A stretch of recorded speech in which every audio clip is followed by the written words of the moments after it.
5, 4, 3, 2, 1, 0.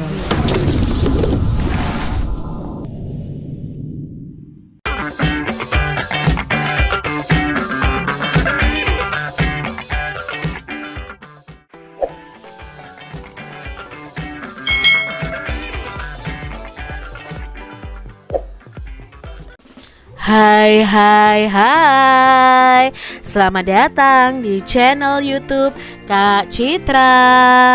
Apa kabar adik-adik semuanya? Kak Citra berharap kalian dalam keadaan yang baik, sehat, dan siap untuk belajar ya. Hari ini kita akan belajar bersama-sama untuk tematik kelas 3. Kita belajar di tema 7, perkembangan teknologi. Subtema 2, perkembangan teknologi produksi sandang, pembelajaran yang kedua. Mari adik-adik kita belajar dengan penuh semangat ya. Adik-adik, Udin memiliki pakaian dari beberapa jenis bahan dasar. Nah, bahan dasar diolah menjadi pakaian. Bagaimana cara mengolah bahan dasar menjadi pakaian? Mari ikuti kegiatan berikut ini adik-adik.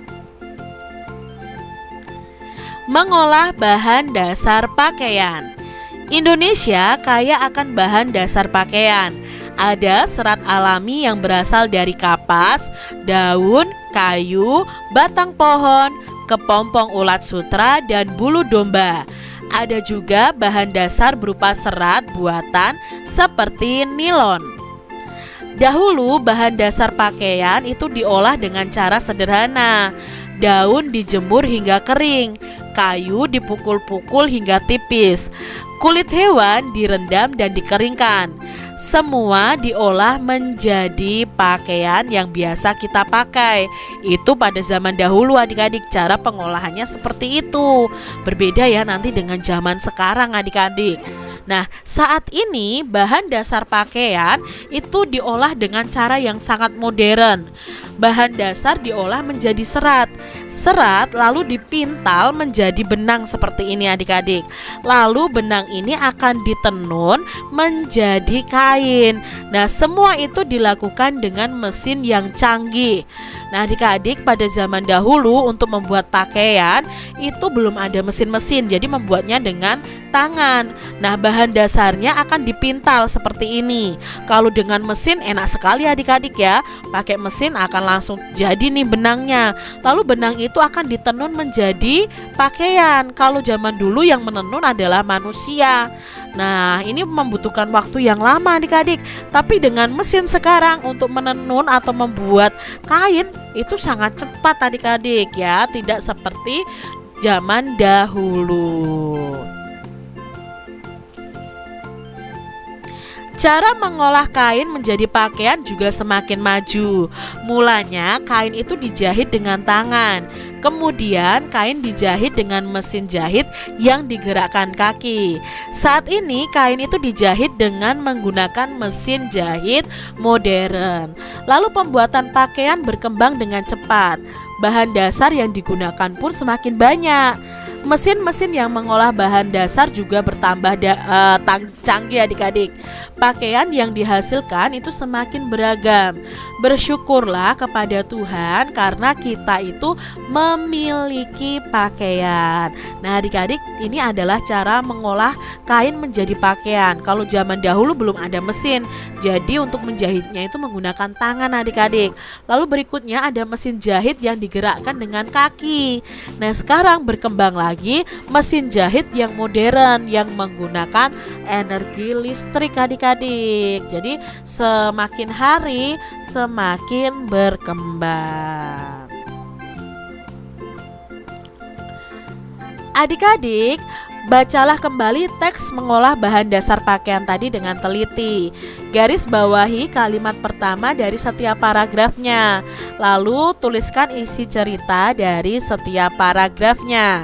Nah, di sini Kak Citra sudah menuliskan kalimat pertama dari setiap paragrafnya. Paragraf yang pertama, Indonesia kaya akan bahan dasar pakaian. Lalu paragraf yang kedua, Dahulu bahan dasar pakaian itu diolah dengan cara sederhana. Yang ketiga, paragraf ketiga, saat ini bahan dasar pakaian diolah dengan cara yang modern. Lalu paragraf yang keempat, cara mengolah kain menjadi pakaian juga semakin maju. Dan paragraf yang kelima, pembuatan pakaian itu berkembang dengan cepat.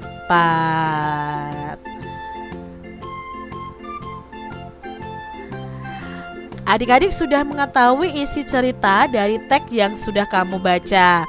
Informasi apa saja yang kamu dapatkan dari teks tersebut adik-adik? Nah, informasi yang bisa kita dapatkan dari teks tersebut adalah Indonesia itu kaya akan bahan dasar pakaian berupa serat alami dan serat buatan. Dahulu bahan dasar pakaian itu diolah dengan cara sederhana. Saat ini bahan dasar pakaian diolah menggunakan mesin yang canggih. Cara mengolah kain menjadi pakaian juga semakin maju. Mulanya kain itu dijahit dengan tangan, namun saat ini kain dijahit dengan mesin jahit modern.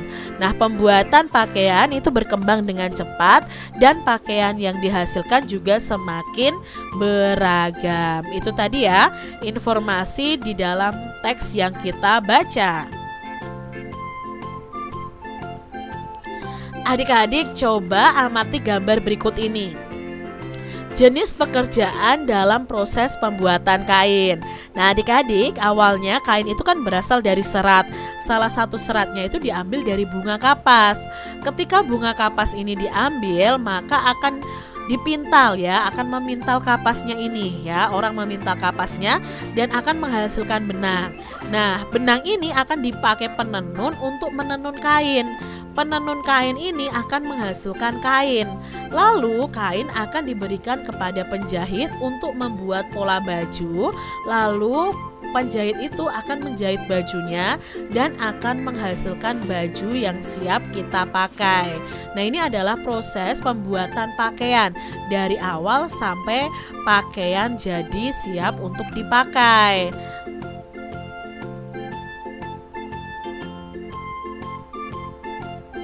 Amatilah gambar-gambar orang yang berjasa dalam pembuatan pakaian.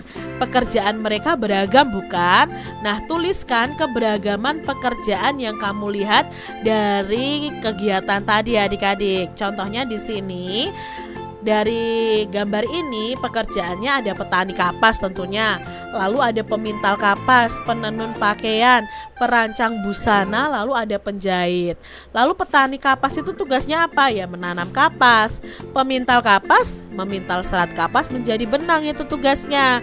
Penenun kain itu menenun benang menjadi kain. Lalu ada perancang busana, itu membuat rancangan busana atau baju atau pakaian atau membuat polanya. Lalu penjahit tugasnya apa? Ya membuat baju berdasarkan rancangan atau menjahit baju berdasarkan rancangan tersebut. Jadi ini macam-macam pekerjaan dalam proses pembuatan pakaian. Adik-adik, kamu dapat menemukan jenis pekerjaan lain. Coba adik-adik tuliskan 5 saja keberagaman pekerjaan yang ada di sekitar kalian. Kak Citra di sini akan beri contohnya nih untuk adik-adik semuanya ya. Misalnya ada dokter, itu tugasnya memberikan pelayanan kesehatan. Nelayan, contohnya untuk menangkap ikan di laut. Ada tukang parkir, itu memarkirkan kendaraan dan sepeda motor. Ada tukang cukur, itu memotong rambut. Ada montir untuk memperbaiki kendaraan yang rusak. Lalu mungkin ada pemadam kebakaran, guru, polisi, tentara, dan lain sebagainya. Kalian bisa sebutkan yang lainnya ya adik-adik.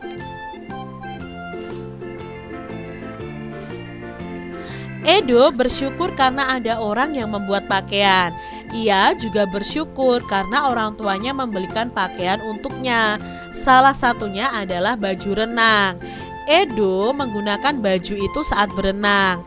Edo sedang belajar meluncur di dalam air. Apa yang kamu ketahui tentang gerakan meluncur di dalam air? Nah, gerakannya seperti ini. Yuk kita pelajari adik-adik.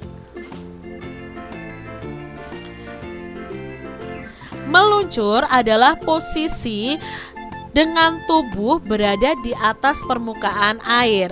Saat meluncur, tubuh itu bergerak lurus ke depan adik-adik. Gerak dasar meluncur ini berguna untuk melatih keseimbangan tubuh di air. Nah, selain itu, meluncur adalah syarat untuk dapat berenang dengan baik. Nah, ini adalah gerakan meluncur di dalam air adik-adik. Bagaimana ya gerakannya? Ayo, apa yang dilakukan saat kita pelajari ya, apa yang dilakukan saat meluncur. Yang pertama, kalian harus berdiri di dekat dinding kolam dengan sikap membelakangi dinding kolam tersebut. Nah, seperti ini nih adik-adik, sebentar. Ya, seperti ini. Nah, salah satu kakinya itu menempel di dinding untuk melakukan tolakan. Lalu yang kedua, kedua lengan kita lurus ke atas di samping telinga dengan ibu jari saling berkaitan. Ambil napas dalam-dalam, lalu condongkan tubuh ke depan. Usahakan agar ujung jari tangan yang lebih dulu masuk ke air. Tolakkan kaki yang menempel pada dinding kolam sampai tubuh kita itu terdorong ke depan seperti ini. Nah, kepala berada di antara lengan saat di dalam air. Posisi tubuh kita harus di permukaan air. Nah, saat meluncur, tubuh akan bergerak lurus ke depan. Biarkan sampai ia berhenti melaju. Itu tadi ya gerakan meluncur. Ini gerakan dasar dalam olahraga renang adik-adik. Apa saja yang kamu ketahui tentang gerak dasar meluncur? Nah, gerak dasar meluncur tadi adalah gerakan yang dimana kita meluncurkan badan kita di atas permukaan air. Gerakan meluncur dapat dilakukan dengan cara berdiri tegak membelakangi dinding kolam tadi, lalu salah satu kakinya menempel di kolam, kedua lengan lurus ke atas dengan ibu jarinya saling berkaitan. Ambil nafas dalam-dalam, lalu tolakkan kaki sampai tubuh kita terdorong ke depan. Nah, kepala ketika kita meluncur ya, kepala itu berada di antara lengan saat di dalam air. Nah, saat meluncur, tubuh kita akan bergerak lurus ke depan. Berenang adalah kegiatan yang menyenangkan loh adik-adik ya. Kalian pasti suka berenang ya. Di sini berenang membuat badan kita sehat. Nah, kenakan pakaian renangmu. Coba adik-adik belajar berenang dan ikuti petunjuk berikut ini. Yang pertama, lakukan dulu penyesuaian dengan air. Rendam tubuh sampai leher. Kemudian pelan-pelan basuh dan basahi wajah dengan kedua tangan berulang kali. Duduk di bagian dasar kolam dengan kepala di atas permukaan air. Kedua telapak tangan berada di samping kiri dan kanan paha. Lakukan lompatan-lompatan kecil untuk menggunakan kedua kaki yang rapat. Nah, lakukan secara berulang-ulang. Ini yang pertama, kita harus melakukan penyesuaian dengan air di kolam ya adik-adik ya. Lalu yang kedua yang harus kalian lakukan adalah berjalan di dalam air. Kaki dengan lutut itu ditekuk dengan lengan diayun di dalam air. Lakukan ke arah depan secara berulang-ulang. Berjalan biasa ke depan dan ke belakang, lakukan berulang-ulang dengan berpasangan. Berjalan dengan langkah panjang dan pendek ke depan dan ke belakang, lakukan sendiri secara berulang-ulang. Nah, berjalan ke depan, gerakan kaki itu seperti menendang, lakukan juga secara berulang-ulang. Ini adalah gerakan yang kedua, yaitu berjalan di dalam air. Berikutnya adik-adik adalah latihan bernapas. Nah, masukkan badan ke dalam air, dagu berada di bawah permukaan air. Tiup udara dengan mulut sehingga ada seperti riakan di air hasil dari tiupan tersebut. Nah, seperti ini nih adik-adik ya. Kita lihat nih ada. Nah, seperti ini ya. Nanti ada seperti gelombang airnya gitu ya. Lakukan gerakan bernafas naik turun ke atas dan ke bawah permukaan air sebanyak 5-10 kali dengan mata setengah dibuka. Nah, tarik nafas dalam-dalam, kemudian hembuskan melalui mulut dan hidung sedikit demi sedikit sambil menyelam selama 5 detik. Itu tadi latihan bernafas. Berikutnya adalah lakukan gerakan meluncur tadi adik-adik ya. Berdiri tegap di tepi kolam, lalu kedua tangan lurus dirapatkan ke atas, bungkukkan badan ke depan sampai dada mengenai permukaan air. Setelah itu tolakkan satu kaki ke dinding kolam ya. Jaga sikap meluncur sampai berhenti. Ulangi latihan ini 8 kali adik-adik. Lakukan terus-menerus sampai kalian lancar dan mahir. Nah, pada saat tubuh meluncur, tubuh akan seimbang saat berada pada satu garis lurus. Itu gerakan meluncurnya. Berlatihlah dengan tekun dan penuh semangat ya adik-adik. Demikian tadi adik-adik pembahasan kita di tema 7, subtema 2, pembelajaran yang kedua. Semoga video pembelajaran ini bermanfaat untuk adik-adik semuanya. Dan sampai jumpa lagi di video pembelajaran Kak Citra selanjutnya. Tuhan memberkati.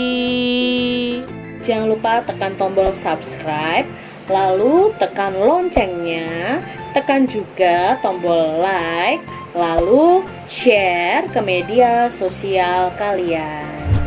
Jangan lupa untuk ikuti media sosial Kak Citra. Terima kasih.